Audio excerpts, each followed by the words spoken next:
حور کو اپنے حق کے لیے آواز اٹھانا مہنگا پڑ گیا۔ کل تک جو حور داور سے طلاق مانگ رہی تھی، آج وہی حور داور سے کہتی ہے کہ میں تمہارے نکاح میں رہ کر اسی گھر میں پوری عمر کی قید گزارنے کے لیے تیار ہوں۔ داور جس نے سوچا تھا کہ یہ لڑکی ہر بار مجھ سے اپنی آزادی کی بھیک مانگے گی، آج یہی لڑکی جب مجھے یہ کہہ رہی ہے کہ میں تمہارے نکاح میں رہتے ہوئے اس گھر میں عمر قید گزارنے کے لیے تیار ہوں، تو داور سے یہ چیز برداشت نہیں ہوتی۔ حور جس نے ٹھان لیا ہے کہ وہ اب اپنے لیے آواز اٹھا کر ہی رہے گی، حور اپنا تمام تر سامان اٹھا کر پری کے ساتھ والے کمرے میں لے آتی ہے اور وہاں پر آ کر بیٹھ جاتی ہے کہ جب پری آتی ہے اور حور کو حور کے سامان کے ساتھ دیکھتی ہے تو بھڑک جاتی ہے اور کہتی ہے کہ تمہاری اتنی جرأت کیسے ہوئی کہ تم اپنا سامان اٹھا کر اس کمرے میں لے آئی۔ حور جو کہ پری کو جواب دیتے ہوئے کہتی ہے کہ میں یہاں پر داور شاہ کی بیوی کی حیثیت سے کھڑی ہوں اور میں اب اسی کمرے میں رہوں گی۔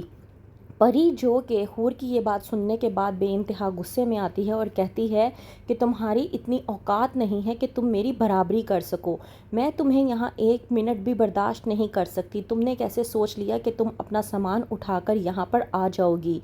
پری جو کہ حور کو حور کے سامان کے ساتھ کمرے سے باہر نکال پھینکتی ہے اور کہتی ہے کہ آئندہ کے بعد مجھے یہاں پر نظر مت آنا، ورنہ تمہارا وہ حشر کروں گی کہ تم اپنے آپ کو بھی پہچان نہیں پاؤ گی۔ ان سب باتوں کے بعد داور شاہ جب حور کو اپنے پاس بلواتا ہے تو وہیں پر حور بھڑکتی ہے اور کہتی ہے داور سے کہ آپ نے ہی مجھے کہا تھا نا کہ آپ مجھے طلاق نہیں دیں گے۔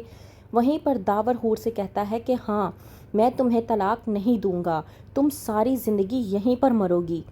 تو حور داور کو جواب دیتے ہوئے کہتی ہے کہ فکر نہ کریں، میں اب آپ سے طلاق چاہتی بھی نہیں ہوں، میں آپ کے نکاح میں رہ کر اپنی ساری زندگی اسی گھر میں آپ کی نظروں کے سامنے گزاروں گی، آپ کے سامنے ہی گھٹ گھٹ کر مر جاؤں گی، لیکن یہاں سے کہیں نہیں جاؤں گی۔ داور کو یہ بات بالکل بھی پسند نہیں آتی اور وہ غصے میں آ کر حور کا ہاتھ پکڑتا ہے اور گھسیٹتے ہوئے گھر سے باہر لے جانے کی کوشش کرتا ہے۔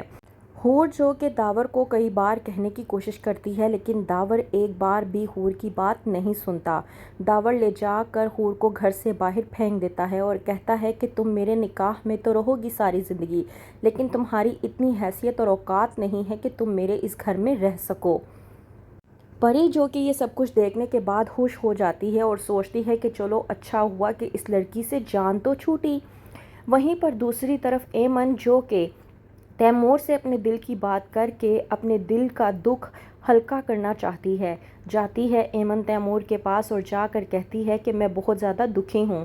آپ ہی مجھے بتائیں کہ ایک انسان جسے آپ بے انتہا چاہتے ہوں، آپ کا دن اسی کو دیکھ کر شروع ہوتا ہو، اچانک سے وہ انسان کہیں ایسی جگہ پر چلا جائے کہ واپس نہ آ پائے اور آپ اس کو ساری زندگی کے لیے دیکھ نہ پائیں، تو آپ کے لیے کیا ہوگا؟ ایسے میں انسان کیا کرے گا؟ میرے لیے تو ایسی سچویشن میری زندگی کے لیے ایک سزا بن چکی ہے۔ تیمور جو کہ ایمن کو سنبھالنے کی کوشش کرتا ہے اور کہتا ہے کہ آپ کو اپنے آپ کو سنبھالنا ہوگا۔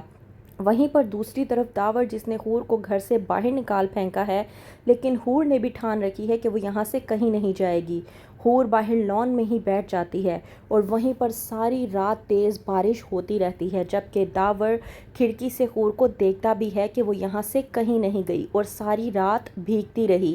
داور شاہ جب صبح ٹائم جانے لگتا ہے آفس میں تو وہیں پر حور کو بے ہوش دیکھ کر گھبرا جاتا ہے اور کمرے میں لے آتا ہے۔ حور جب ہوش میں آتی ہے تو وہیں پر داور کہتا ہے کہ جب تمہاری طبیعت سنبھل جائے تو یہاں سے چلی جانا۔ لیکن حور بھی داور کو کہہ دیتی ہے کہ میں مر جاؤں گی، یہاں سے نہیں جاؤں گی۔ آخر کیا کرنا چاہتی ہے حور، کیا ہوگا آگے، جاننے کے لیے دیکھتے رہیے ایک لفظ زندگی۔